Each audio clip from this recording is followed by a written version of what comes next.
Bahkan dulu saya termasuk yang merusak semua. Saya udah nggak punya foto masa kecil, semua saya hapus. Saya sobek-sobek, saya. Nah, sebelum lanjut, jangan lupa subscribe, like, komen, serta share, dan tidak lupa membunyikan lonceng notifikasi agar kalian tidak ketinggalan pada video ini selanjutnya. Bismillahirrahmanirrahim. Assalamualaikum warahmatullahi wabarakatuh. Sahabat muslimah semua, ada beberapa pertanyaan masuk terkait perkara hijrah ya, banyak banget. Nah, kita pengen ngebahas satu-satu ya, insya Allah. Yang pertama, tentang mereka yang berhijrah kemudian menjadi orang yang tiba-tiba seperti seorang mufti ya, pemberi fatwa ya di sosial media ya, gampang menyesatkan, gampang menyalahkan orang lain gitu atas pendapat yang berbeda. Nah, ini jangan diikutin ya, memang demikianlah ya. Ilmu itu kan terbagi atas 3 jengkal ya. Kalau baru masuk jengkal pertama ya itu tadi, sombong ya, dia merasa besar, dia merasa pinter, dia merasa paling baik, paling benar begitu. Ini jangan diikutin ya teman-teman, adik-adik semua yang baru berhijrah ya. Ilmu itu kan begitu luasnya, jadi teman-teman tuh harus belajar dulu, jangan banyak ngomentarin orang. Kita harus punya malu ya, malu di sini. Kadangkala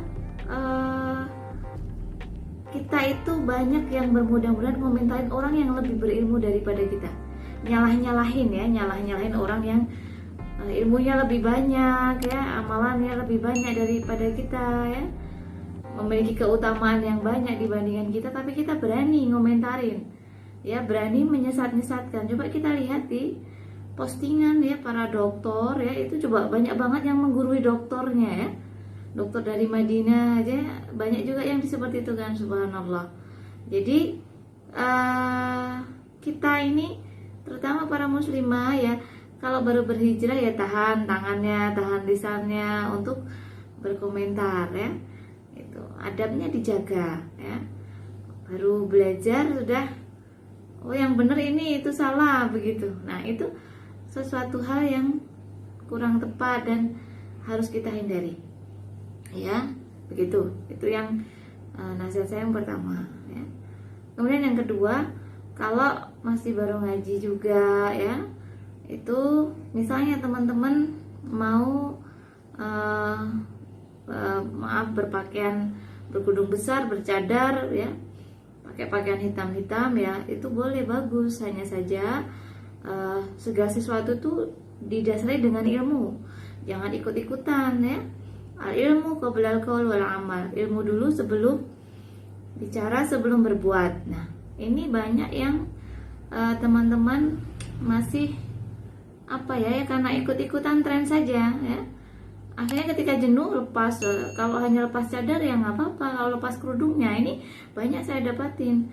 Bahkan ada yang terus pakai pakaian yang sangat ketat, itu juga kita dapetin yang seperti itu. Kenapa? Karena tidak kokohnya niatnya itu tadi. Berniatlah karena Allah ya, berhijrah juga karena Allah ya, itu. Jadi jangan dengan modal ikut-ikutan. Kemudian setelah ngaji ya, tetap menjaga ukhuwah dengan saudara seiman lain yang berbeda kelompok pengajian, berbeda mazhab gitu. Jangan sampai ya teman-teman terus senyumnya hanya dengan kelompok pengajiannya sendiri. Kumpulnya juga hanya dengan kelompok pengajiannya, ini nggak benar. Salamnya gitu ya, hanya pada satu kelompok pengajian saja. Tidak, tetap jaga ukhuwah ya. Jaga ucapan yang baik, berakhlak yang baik kepada sesama begitu. Ya. Jangan sampai terus kita memutuskan persaudaraan hanya karena kita berbeda pendapat ya, begitu. Kemudian ya teman-teman,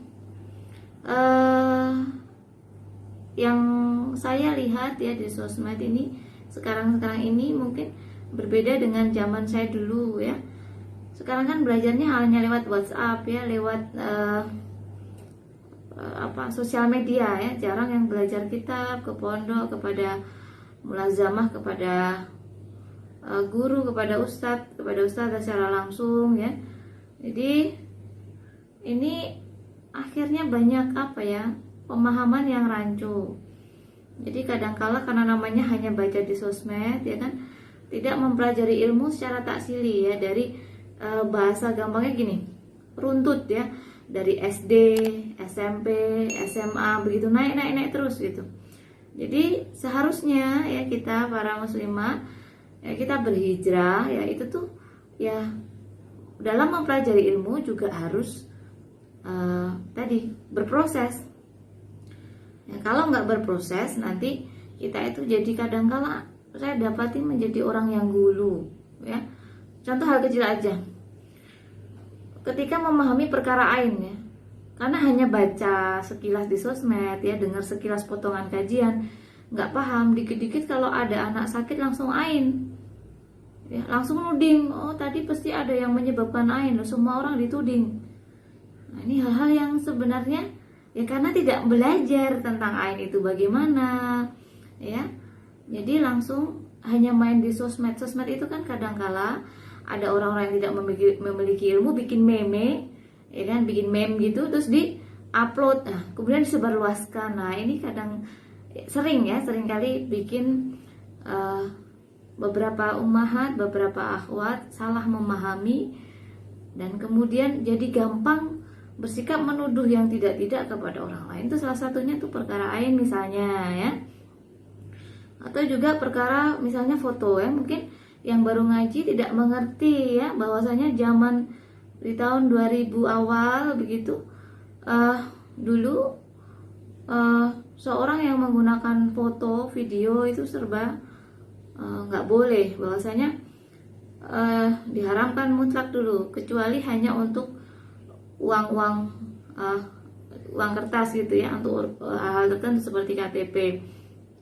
Bahkan dulu saya termasuk yang merusak semua, saya udah nggak punya foto masa kecil, semua hal saya hapus, saya sobek-sobek, saya hilangkan semua karena foto itu haram begitu. Nah sekarang mulai menurun ya, masalah foto itu mulai ada perubahan. Video juga begitu, video dulu juga nggak boleh ya, kemudian ada perubahan. Nah dengan berjalannya waktu ya, sudah 20 tahunan begitu, yang terjadi kalau dulu sampai menjadikan foto video itu standar, meninggalkan foto dan video itu sebagai standar kesolihan seseorang, standar keahlusunahan seseorang. Bahkan kalau orang ya ustadz misalnya yang pakai video itu dituduh hizbi nanti ya, ustadz yang pakai video itu dihizbikan pada waktu itu. Nah itu seperti itu pengalaman yang saya alami selama berproses ya, terus seperti ini. Tapi sekarang kasusnya sudah berubah ya, banyak yang berfoto, banyak yang video. Sekarang yang diarahkan ke wanita, pokoknya wanita itu kalau udah bervideo, berfoto ya, meskipun sopan langsung dianggap bukan ahlu sunnah, keluar dari manhaj salaf, bukan salafi lagi. Nah subhanallah, nah kita jaga lisan, jangan sampai kalau kita ya teman-teman, jangan sampai kita nuding seseorang bukan ahlu sunnah, bukan salafi ya kan, sudah keluar dari manhaj salaf, waliyadzubillah. Jangan sampai justru yang ngomong itu tuh nanti meninggalnya keluar dari manhaj salaf, waliyadzubillah ya.